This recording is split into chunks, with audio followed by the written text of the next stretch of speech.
은혜와 평강이 우리 모두에게 임하기를 예수님의 이름으로 간절히 축원해 드립니다. 오늘 말씀은 디모데전서 1장 1절에서 2절 말씀을 근거로 우리의 소망이신 그리스도 예수라는 제목으로 하나님 말씀 증거하겠습니다. 진리 안에 거하라 디모데전후서 강해의 첫 번째 시간입니다. 오늘부터 디모데전후서 강해를 시작하려고 합니다. 디모데전후서의 가장 핵심적인 말은 바로 디모데전서의 핵심은 진리 안에 거하라라는 말씀이고요. 또 디모데후서의 말씀의 핵심은 진리 안에서 선한 싸움을 싸우라라는 말씀입니다. 이 당시 때 진리를 거스르는 이단들이 많았던 모양입니다. 그래서 믿음의 아들인 디모데에게 바울이 너가 진리를 붙들고 있으면 승리할 수 있다라는 것이죠. 참 지금 이 땅에서도 진리를 거스르는 가짜들이 참 많죠. 그래서 이단들뿐만이 아니라 교회들마저도 또 저명한 목사님들마저도 어떻게 보면 믿을 수 없는 그런 시대가 바로 이 시대인 것 같습니다. 마지막 때가 가까울수록 이 마귀가 정말 택한 자라 할지라도 어떻게 해서든지 떨어뜨리려고 애쓰는 때가 바로 지금 아닙니까? 그럴 때 우리가 살 길은 진리를 붙드는 것입니다. 진리가 무엇입니까? 하나님 말씀이죠. 진리를 붙들면 거짓에 휘둘려 다니지 않습니다. 거짓 교리에 넘어지지 않는다는 겁니다. 이 유폐 감식원이라는 그런 직업을 가진 사람들이 있다고 합니다. 유폐를 감식하는 그런 감식반이라는 직업을 가진 사람들이 있는데, 유폐 감식반에 가면은 우리가 생각하기에는 유폐들을 막 이렇게 놓고 연구를 하고 어떤 게 유폐인가 이렇게 연구할 것 같지만 그렇지 않다고 합니다. 진짜 지폐를 가지고 막 씨름을 한다는 거죠. 그 진짜 지폐를 가지고 그것만 연구를 한답니다. 그리고 나서 가짜를 갖다 대면 딱 알 수가 있다는 거죠. 지금도 마찬가지입니다. 이단들이 파진다고 해서 어떤 사람들이 이단인가, 어떤 이단들이 있나 뭐 이런 것도 아는 것도 중요하죠. 하지만 더 중요한 것은 뭐냐면 진짜를 붙들면 됩니다. 진짜 말씀에 정통하면, 말씀을 붙들면 말씀과 다른 것을 금방 알 수가 있다는 겁니다.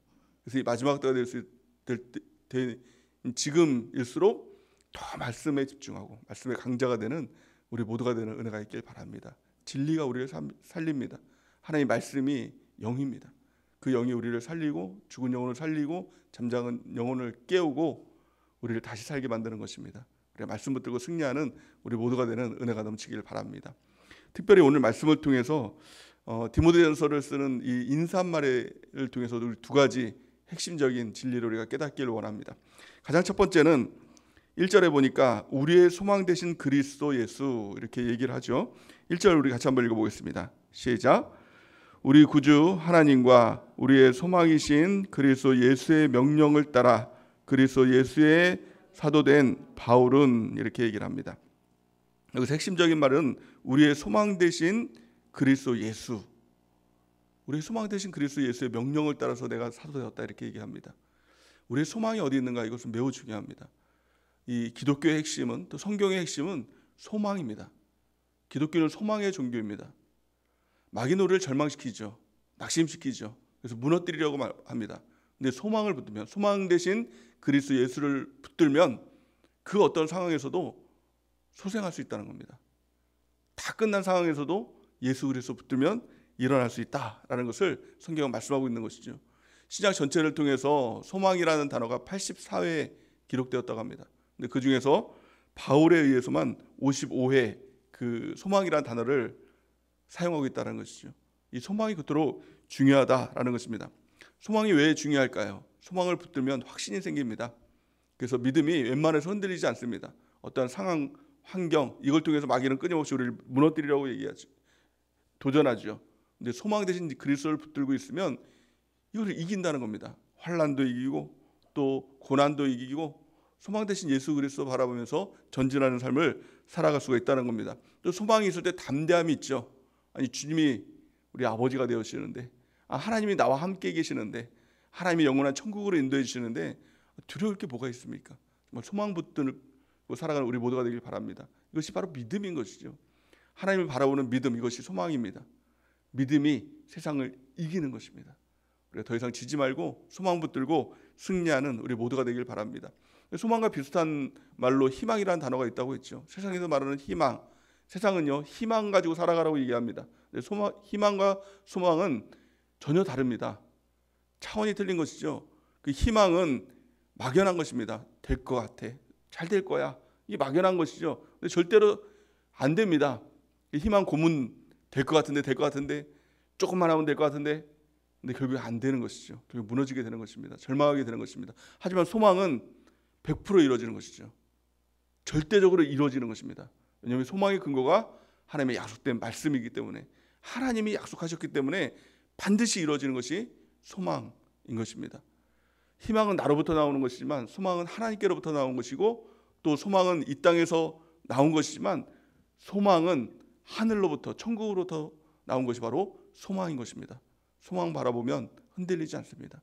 소망 대신 예수 그리스도 바라보고 승리하는 우리 모두가 되는 은혜가 넘치길 바랍니다. 소망은요 주관적인 감정이 아닙니다. 내 안에서 소망 가져야지, 그래 그래도 하나님 바라봐야지, 이게 소망이 아닙니다. 소망은 하나님이 나에게 주시는 선물인 것입니다. 성령이 임하면 소망이 생기는 것입니다. 우리가 성령의 충만함을 받고 소망 가운데 살아가는 은혜가 있길 바랍니다.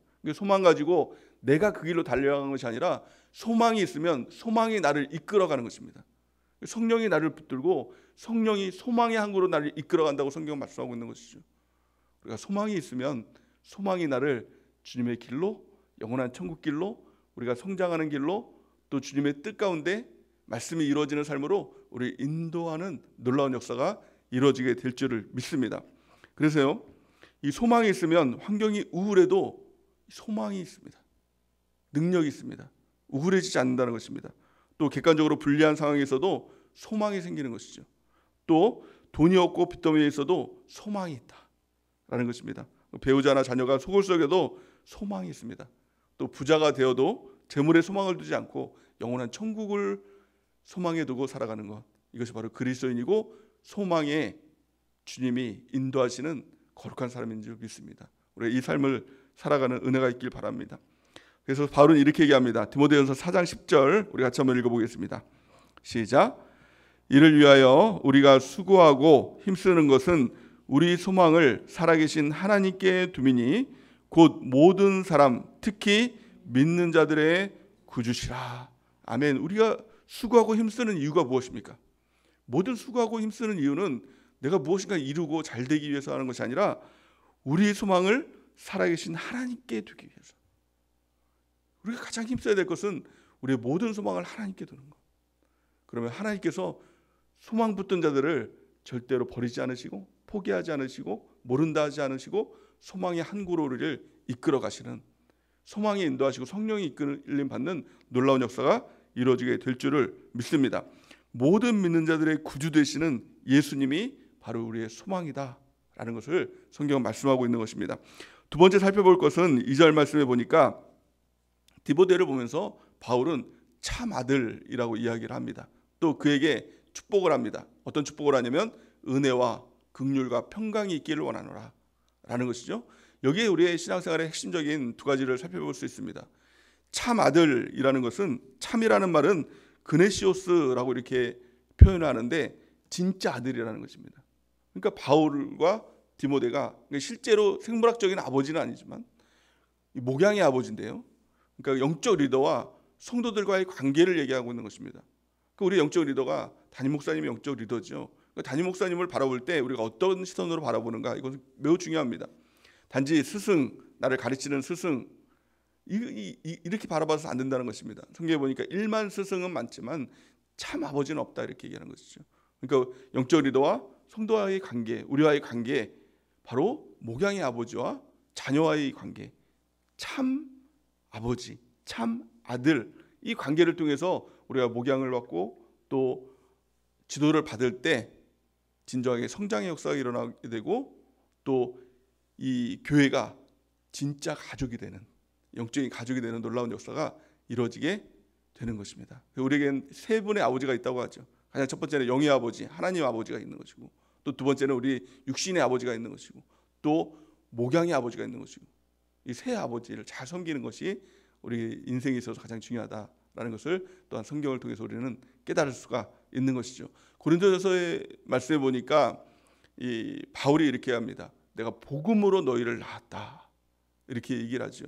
우리의 존재를 만드신 분은 하나님이십니다. 그러니까 영의 아버지, 우리를 창조하신 영의 아버지인 것이죠. 또 육신으로 우리를 낳아준 또 육신의 아버지가 있는 것과 마찬가지로 복음으로 우리를 낳아준 목양의 아버지가 있다는 겁니다. 이 관계를 바로 알고 우리가 목사님을 잘 섬겨드리는 우리 모두가 되는 은혜가 있기를 바랍니다. 이 바울이 또한 디모데에게 세 가지 축복을 합니다. 이 세 가지 축복은 우리 신앙생활에 있어서 또 우리가 이 땅을 살아가면서 반드시 필요한 구원의 삶을 위해서 반드시 필요한 이 세 가지라는 겁니다. 가장 첫 번째는 은혜, 두 번째는 긍휼, 세 번째는 평강. 이게 없이는 우리가 구원을 받을 수 없고 또 구원의 삶을 살아갈 수 없고 천국에 이르는 그 길로 갈 수가 없다는 겁니다. 첫 번째는 이 은혜지요. 이 은혜라는 것은 바울의 신학에 있어서 가장 핵심적인 것, 퍼스트, 제일 중요한 것, 이 은혜입니다. 이 은혜가 없었으면 우리가 구원받을 수 있었을까요? 은혜가 없었으면 지금 우리가 이 자리에서 아침에 예배를 드릴 수 있을까요? 또 하나님께 나아갈 수가 있을까요? 절대 없습니다. 이 은혜입니다. 모든 것이 은혜입니다. 이 고백이 우리 가운데 있길 바랍니다. 은혜라는 말의 뜻을 보니까 죄로 인해 도무지 자격이 없는 자에게 베푸시는 하나님의 친절함이라는 것입니다. 하나님의 그 은혜가 없으면 우리는 살아갈 수 없는 것이죠. 지금 이 순간도 날마다 숨쉬는 것도 하나님의 은혜입니다. 우리가 구원받은 것만큼의 큰 은혜가 어디 있습니까? 천국이 있다는 것만큼의 큰 은혜가 어디 있습니까? 우리가 하나님을 알고 있다는 것, 믿고 있다는 것, 이것만큼의 큰 은혜가 어디 있습니까? 우리가 항상 은혜 붙들고 살아가는 귀한 축복이 있길 바랍니다. 두 번째는 바로 에베소서 2장 8절에 보니까 먼저 이렇게 말씀하고 있죠. 우리 같이 한번 읽어보겠습니다. 시작. 너희는 그 은혜에 의하여 믿음으로 말미암아 구원을 받았으니 이것은 너희에게서 난 것이 아니요 하나님의 선물이라. 아멘. 이 은혜를 알면 항상 겸손할 수밖에 없는 것입니다. 은혜를 알면 항상 소망 가운데 거할 수밖에 없는 것이죠. 나 같은 자를 살려주신 이 은혜, 이것을 알면은 누구를 향해서 저 사람은 안 돼, 너는 왜 그래, 절대 정죄할 수 없을 것입니다. 아니, 내가 나를 잘 아는데, 나를 살려주시고 나를 천국으로 인도해 주신다는데, 이 은혜에 의해서 우리가 믿음으로 말미암아 구원을 받았는데 누구도 안 되는 사람이 누가 있겠습니까? 누구도 정죄할 수 있는 사람이 없는 것이죠. 이 은혜를 붙드는 것이 중요한 것입니다. 두 번째는 긍휼입니다. 긍휼이라는 말은 스스로를 구원할 수 없는 비참한 지경에 놓인 자에 대한 하나님이 불쌍히 여기심을 바로 이 긍휼이라고 얘기합니다. 하나님이 나를 불쌍히 여기셨다는 겁니다. 이게 긍휼하심입니다. 긍휼하심이 없었으면 은혜도 없고요, 또 평강도 없는 것입니다. 은혜와 긍휼이 있었기 때문에 하나님께서 우리 가운데 평강을 주셨다는 겁니다. 이 평강이 무엇일까요? 이 평강이라는 것은 화해를 의미합니다. 예를 들어서 부부관계에, 아주 사랑하는 관계에 아주 큰 다툼이 있었습니다. 그러니까 관계가 너무 불편한 겁니다. 여러분들 다 겪어보셨죠? 뭐 부부관계나 또 뭐 자녀관계나 아주 크게 뭐 말도 못하고 가까이 가고 싶지만 아주 그 냉랭한 그런 관계들이 있지 않습니까? 근데 그 관계가 화해가 된 것입니다. 그리고 나서 느껴지는 이 편안함, 이 평안함, 이것이 바로 이 성경에서 말하는 이것과 아주 가까운 것이죠. 평안, 화해라는 것입니다. 하나님과 우리의 관계가 이런 관계였죠. 죄로 인해서 원수된 관계였다는 겁니다. 하나님이 나를 낳아주시고 창조주이신데 그 좋으신 하나님과 나와의 관계가 죄로 인해서 원수된 관계가 되었다는 겁니다. 하나님은 사람을 보면서 죽이려고 하고 사람은 하나님을 보면서 두려워서 피하는 이런 관계가 되었다는 겁니다. 예수 그리스도의 그 십자가의 그 은혜를 통해서 둘로 된 막힌 담을 허물어 주시고 하나님과 우리와의 관계가 평안의 관계가 되었다는 겁니다. 이 평안을 우리가 경험하라는 것입니다. 이 평안을 어떻게 경험합니까? 은혜, 긍휼, 그 두 가지가 있을 때 이 평안함을 우리가 경험할 수 있게 된다는 것입니다. 그렇다면 이 은혜와 긍휼과 평안이 어디로부터 오는 것일까요? 내가 노력으로 생기는 것일까요? 절대로 그렇지 않다는 겁니다. 성경에 보니까 하나님 아버지와 그리스도 예수 우리 주께로부터 이렇게 얘기합니다. 하나님께로부터 그 은혜와 긍휼과 평안이 오는 것입니다. 우리가 해야 될 것은 무엇입니까? 그 은혜와 긍휼, 평안을 얻기 위해서 주님의 보좌 앞에 나아가는 것입니다. 우리가 힘써야 될 것은 가만히 내가 있으면 하나님께서 알아서 은혜 주시고 알아서 긍휼 주시고 알아서 평강 주시는 것이 아니라 우리가 해야 될 것은 그 은혜의 보좌 앞에 담대히 나아가라. 성경은 이렇게 말씀하고 있는 것이죠. 히브리서 4장 16절 말씀 우리 같이 한번 읽어보겠습니다. 시작. 그러므로 우리는 긍휼하심을 받고 때를 따라 돕는 은혜를 얻기 위하여 은혜의 보좌 앞에 담대히 나아갈 것이니라. 아멘. 은혜의 보좌가 있는 것입니다. 이 교회가 은혜의 보좌이죠. 여러분들의 셀 거기가 은혜의 보좌이죠. 이 예배의 현장 이것이 바로 은혜의 보좌죠. 우리가 아침에 드리는 이 아침 예배 이것이 은혜의 보좌죠. 그 은혜의 보좌가 무엇입니까? 하나님께서 이렇게 말씀하십니다. 내가 두세 사람이 내 이름으로 모인 곳에 나도 그들 중에 있느니라. 주님께서 계신 곳 그것을 성경을 통해서 알고 그 보좌 앞에 우리가 담대히 나가는 것입니다. 그러면 그때부터 이제는 내가 하는 것이 아니라 주님께서 하시는 것입니다. 은혜를 통해서 나를 불쌍히 여기심을 통해서 하나님의 평강을 통해서 하나님이 인도하시는 그 삶을 살아가게 되는 것입니다. 그것이 진정한 신앙생활인 것이죠. 신앙생활은 내가 하는 것, 물론 내가 하는 것은 은혜 보좌 앞으로 나가는 것이죠. 자꾸 주님 앞에 돌이켜 나가는 것이죠. 회개가 내가 해야 될 것이죠. 회개하고 돌이켜서 주님 앞으로 나가는 것. 회개가 무엇입니까? 주님의 은혜 보좌에 다른 길로 갔던 길에서 돌이키는 것이 회개인 것입니다. 주님과 다른 길에서 돌이켜서 늘 주님께로 향하고 주님 앞으로 나아가는 것.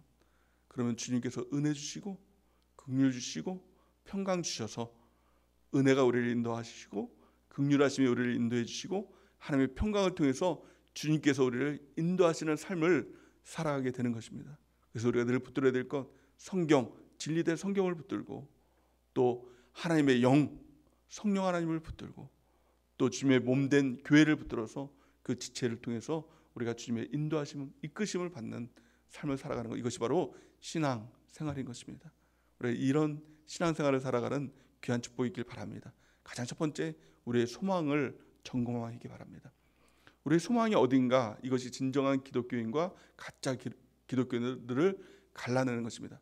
여전히 내 소망이 돈이라면 가짜입니다. 내 소망이 오직 예수 그리스도로 살아가는 우리 모두가 되는 은혜가 있길 바랍니다. 그리고 교회 안에서 바른 영적인 관계를 맺고 담임 목사님과 나와의 관계, 영적 아버지로서 이 목양의 아버지로서 잘 섬겨드리고 목양을 받고 복음으로 태어나는 우리 모두가 되는 은혜가 있길 바랍니다. 그리고 우리가 붙들어야 될 세 가지 은혜, 긍휼, 평강을 붙들고 우리가 늘 승리하는 삶 살아가는 우리 모두가 되는 은혜가 넘치기를 예수님의 이름으로 간절히 축원해 드립니다. 이제 우리 하나님 앞에